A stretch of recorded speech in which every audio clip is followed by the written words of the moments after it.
prendido ya. ¿Dónde? Vamos a meterle este adentro.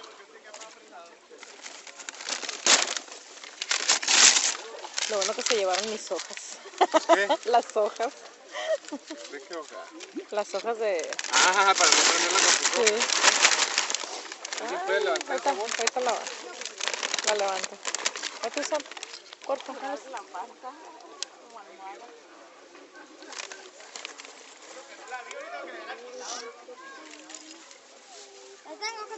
Yo creo que están más grandes todo el carbón que las piedras. No, pero para prender nada más y luego ya se hacen para abajo.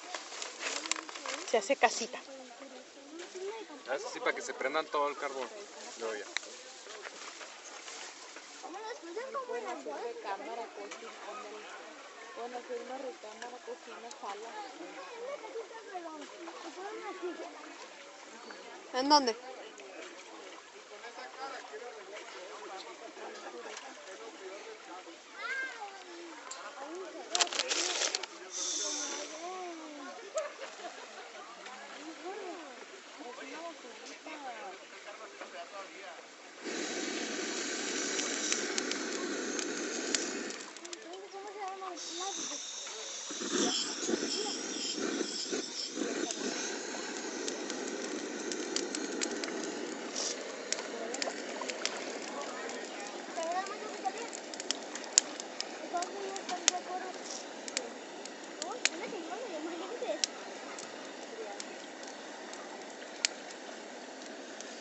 No, pero como le iban a hacer bullying. Ah, Lea.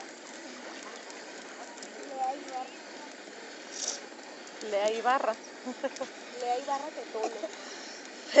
Tetolo.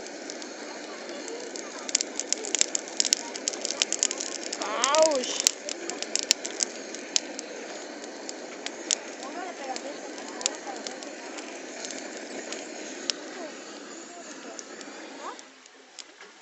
Listo. Póngale pegamento.